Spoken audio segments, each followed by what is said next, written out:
This is TWiT.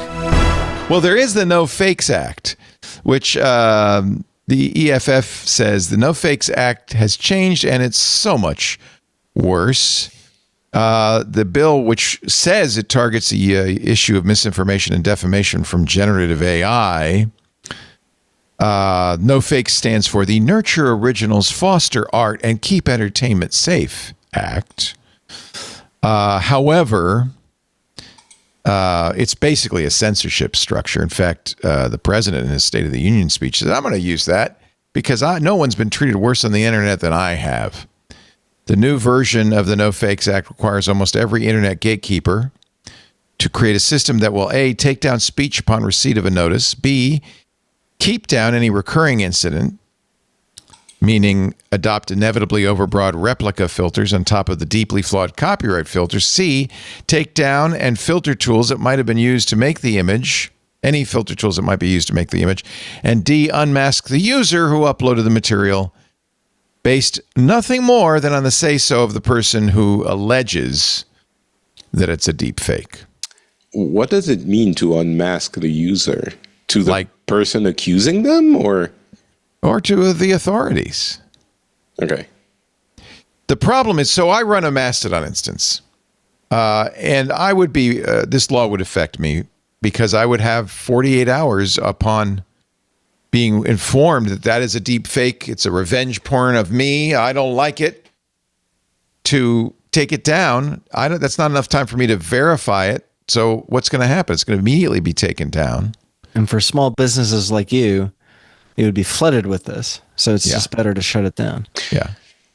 How does it work for things like CSAM and terrorism and things like that, which I guess has to be taken down very quickly as well, right? Yeah. Legally. Yeah, this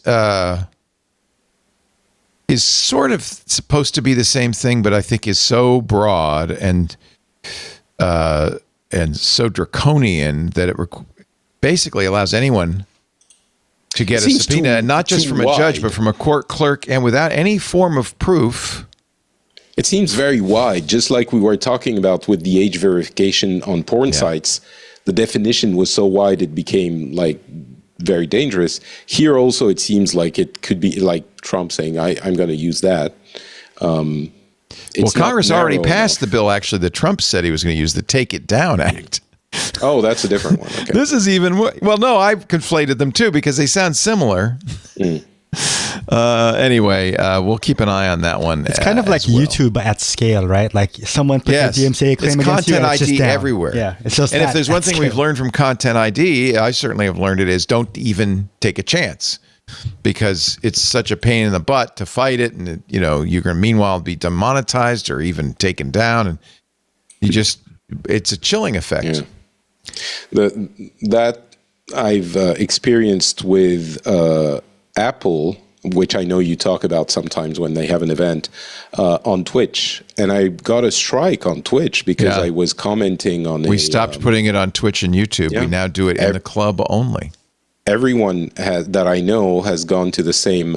That's interesting. Has done the same. That's interesting.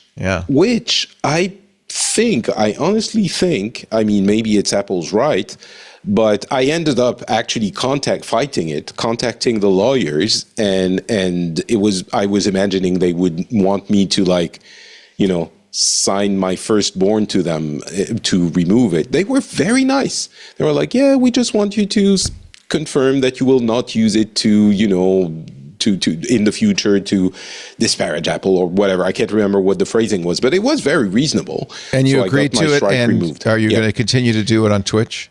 So no, the thing is, I promised that I wouldn't do it in a way that was infringing on copyright, which was very wide. But of course, like you, I decided not to live comment on those shows. That's right. Which no one is doing anymore, which I would argue is allowing Apple to broadcast their message unimpeded. Exactly the point. There is no commenting. There is no context. There is no. I mean, you can of course comment it with just without showing the image. That you can do, but people who want to watch it want to see what's being discussed. Well, and here's the thing. That's such broad disparagement. If I say, gee, I really don't like iOS 26, is that disparagement?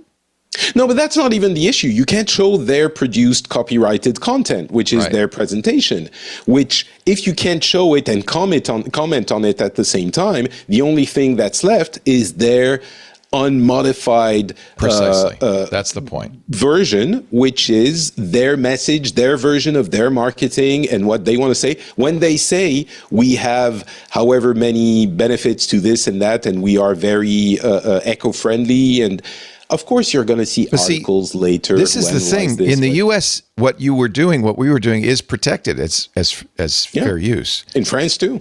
But fair use is only the right to hire a lawyer, and you and I are not in the position to fight this in the court of law, so we just give up. Hey, thank you for watching this little snippet from our big show, the News Roundtable, This Week in Tech. I'm Leo Laporte. Each week we cover the week's tech news, in-depth analysis, but it's also fun and engaging. You'll find it at twit.tv along with all of our shows.